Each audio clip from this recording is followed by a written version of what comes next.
ಈ ಈ ಬಾರಿಯ ಬಡ್ಜೆಟ್ ಸಿದ್ದರಾಮಯ್ಯನವರು ಬಡಿಸೋದು ಸುಮಾರು ಏನು ನಾನೇನು ವಿತ್ತ ಸಚಿವನು ಅಲ್ಲ ಅಥವಾ ಆರ್ಥಿಕ ಏನಪ್ಪಾ ಅಂದ್ರೆ ಒಂದು ಎಕ್ಸ್ಪೆಕ್ಟೇಷನ್ 4.15 ಲಕ್ಷ ಕೋಟಿಗಳ ಬಡ್ಜೆಟ್ ನಿರೀಕ್ಷೆ ಗಾತ್ರ ಆಗಬಹುದು ಅಂತ ನನ್ನ ನಿರೀಕ್ಷೆ.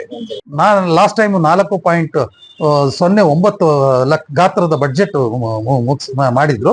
ಈ ಸರ್ತಿ 4.15ರಿಂದ 4.20 ಲಕ್ಷ ಕೋಟಿಗಳ ಬಡ್ಜೆಟ್ ಆಗಬಹುದು ಅಂತ ನಿರೀಕ್ಷೆ ಇದೆ. ನಿಜವಾಗ್ಲೂ ಅನುಕೂಲ ಆಗುತ್ತೆ. ಇದು ತುಂಬಾ ಒಳ್ಳೆ ಸೂಕ್ತವಾದಂತ ಮತ್ತು ಒಳ್ಳೆ ಪ್ರಶ್ನೆ ಆಗಿದೆ. ಕಾರಣ ಇಷ್ಟೇ, ಬೆಂಗಳೂರು ಆಲ್ರೆಡಿ ಫಿಲಪ್ ಆಗೋಯ್ತು. ಈಗ ನಮ್ಗೆ ನರಸಾಪುರ ಫಿಲಪ್ ಆಗಿದೆ, ತುಮಕೂರಲ್ಲಿ ಫಿಲಪ್ ಆಗಿದೆ, ಕುಣಗಲ್ ಫಿಲಪ್ ಆಗಿದೆ, ಹಾಗೆ ಮಂಗಳೂರು ಮುಗ್ದಿದೆ.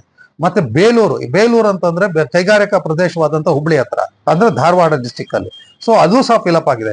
ಉಳಿದಿರೋದೇ ಕರ್ನಾಟಕದಲ್ಲಿ ಹಾಸನ ಜಿಲ್ಲೆಯಲ್ಲಿ ಮಾತ್ರ ಉಳಿದಿದೆ. ಅದನ್ನ ಒಂದು ಮನಸ್ಥಿತಿ ತಗೊಂಡು ಅದನ್ನ ಅಭಿವೃದ್ಧಿ ಪಡಿಸಿದ್ದೇ ಆದ್ರೆ ಹಾಸನದಲ್ಲಿ ಬಹಳಷ್ಟು ಕಾರ್ಯಕ್ಷೇತ್ರದಲ್ಲಿ ಬಹಳ ಮುಂಚೂಣಿಗೆ ಹೋಗುವಂತದ್ದೇ.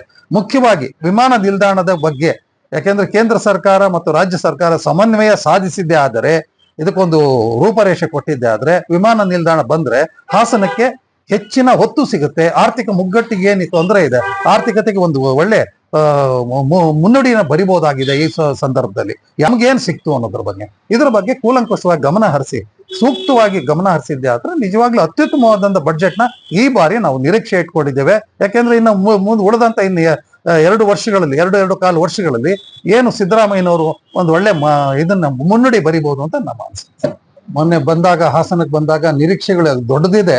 ಆದ್ರೆ ಅವ್ರು ಹೇಳಿದ್ದನ್ನ ನಾನು ಹೇಳೋದಕ್ಕೆ ಇಲ್ಲಿ ಮತ್ತೆ ಹೇಳ್ತೀನಿ. ಬೃಂದಾವನ ಗಾರ್ಡನ್ಸ್ ತರ, ಅಂದ್ರೆ ಇದು ಗೊರೂರು ಅಣೆಕಟ್ಟಿನ ಹತ್ರ ಒಂದು KS ಬೃಂದಾವನ ತರ ಮಾಡ್ತೀನಿ ಅಂತ ಒಪ್ಪಿಗೆ ಕೊಟ್ಟಿದ್ದಾರೆ. ಜೊತೆಗೆ ಈಗ ಏನಾಗಿದೆ, ರೈಲ್ವೆ ಮುಂಚೂಣಿಯಲ್ಲಿರೋದ್ರಿಂದ ರೈಲ್ವೆ ಬಗ್ಗೆನೂ ಗಮನ ಹರಿಸ್ತಾರೆ ಈ ಬಾರಿ. ಯಾಕೆಂದ್ರೆ ಈಗ ಆಲ್ರೆಡಿ ಚಿಕ್ಕಮಂಗ್ಳೂರು ಬೇಲೂರು ಹತ್ತತ್ರ ಬಂದಿರೋದ್ರಿಂದ ಮತ್ತೆ ಹಾಸನದಿಂದ ಬೇಲೂರಿಗೆ ಕನೆಕ್ಟಿವಿಟಿಗೋಸ್ಕರ ರೈಲ್ವೆದು ಪ್ರಾಜೆಕ್ಟ್ಗಳಿಗೆ, ಅಂದ್ರೆ ಭೂಮಿ ಸ್ವಾಧೀನ ಪಡಿಸೋದ್ರ ಬಗ್ಗೆ ಚಿಂತನೆ ಸಾಗಬಹುದು ಮತ್ತೆ ಅದಕ್ಕೆ ಮುನ್ನಡಿ ಬರಿಬಹುದು ಅಂತ ಅನ್ಕೊಂಡಿದ್ದೀನಿ. ಎರಡನೇದು ಮುಖ್ಯವಾಗಿ KDB ನಲ್ಲಿ ಏನ್ ಜಾಗಗಳು ಉಳಿದಿದೆ, ಇವಾಗ ಕೈಗಾರಿಕೋದ್ಯಮಿಗಳು ಕ್ಯೂನಲ್ಲಿ ನಿಂತಿದ್ದಾರೆ. ಮೂಲಭೂತ ಸೌಕರ್ಯಗಳು ಕೊಟ್ಟು ಅದನ್ನು ಮಾಡಿದ್ದೇ ಆದ್ರೆ ಕೈಗಾರಿಕಾ ಅಭಿವೃದ್ಧಿಗಳು ತುಂಬಾ ಹೆಚ್ಚಿನದಲ್ಲಿ ಉತ್ತೇಜನಕಾರಿಯಾದಂತ ಒಂದು ನಡವಳಿಕೆ ಸಿಗುತ್ತೆ. ಜೊತೆಗೆ ಇವಾಗ ಮಾನವ ಮತ್ತು ಪ್ರಾಣಿಗಳ ಸಂಘರ್ಷ ನಡೀತಾ ಇದೆ. ತಮ್ಗೆಲ್ಲ ಗೊತ್ತಿರೋ ಹಾಗೆ ದಿನನಿತ್ಯ ಈ ಆನೆಗಳಿಂದ ಮತ್ತು ಚಿರತೆಗಳಿಂದ ದಿನನಿತ್ಯ ಜನರು ತಮ್ಮ ಸಾವನ್ನು ನೋಡ್ತಾ ಇದ್ದಾರೆ. ಇದಕ್ಕೆ ಮುಖ್ಯವಾಗಿ ಇನ್ನೊಂದು ಹೇಳಬೇಕು ಅಂದ್ರೆ, ಯಾರು ಕಾಫಿ ಎಸ್ಟೇಟ್ಗಳಲ್ಲಿ ಕೆಲಸ ಮಾಡಕ್ ರೆಡಿ ಆಗ್ತಿಲ್ಲ. ಕಾರಣ ಇವತ್ತು ಲೇಬರ್ದು ಭಾರಿ ಪ್ರಾಬ್ಲಮ್ ಆಗ್ತಾ ಇದೆ. ಅಲ್ಲಿ ತುಂಬಾ ಶೋಚನೀಯ ಪರಿಸ್ಥಿತಿಗೆ ಹೋಗಿ ನಿಂತಿದೆ. ಇದ್ರ ಬಗ್ಗೆ ಸೂಕ್ತವಾಗಿ ಗಮನ ಹರಿಸಿ ಕೇಂದ್ರ ಸರ್ಕಾರದ ಜೊತೆಗೆ ಸಮನ್ವಯ ಸಾಧಿಸಿ ಎಲ್ಲಾದ್ರೂ ಒಂದು ಆನೆ ಧಾಮವನ್ನು ಅಥವಾ ಅದಕ್ಕೆ ಬೇಕಾಗಿರ್ತಕ್ಕಂಥ ಸವಲತ್ತುಗಳನ್ನ ಕಾಡಿನಲ್ಲೇ ಸೃಷ್ಟಿ ಮಾಡಿದ್ದೇ ಆದ್ರೆ ಆನೆಗಳು ಈ ಕಡೆ ಬರೋದು ತಪ್ಪುತ್ತೆ. ಇಲ್ಲ ಅಂದ್ರೆ ಆನೆಗಳು ಅವಿತವಾಗಿ ಬರ್ತಾ ಇರ್ತವೆ. ದಿನನಿತ್ಯ ಒಂದು ತಿಂಗಳಿಗೆ 1-2 ಸಾವುಗಳನ್ನ ಕಣ್ಣಾರೆ ನೋಡ್ತಾ ಹೋಗ್ಬೇಕಾಗಿದೆ. ಅದು ಒಂದೇ ಹಾಸನ ಜಿಲ್ಲೆಯಲ್ಲ, ಕರ್ನಾಟಕದಾದ್ಯಂತ ನಡೀತಾ ಇದೆ. ಇವತ್ತು ಚಿಕ್ಕಮಂಗ್ಳೂರು ಇರ್ಬೋದು ಅಥವಾ ಚಾಮರಾಜನಗರ ಇರ್ಬೋದು ಅಥವಾ ಮೈಸೂರು ಇರ್ಬೋದು.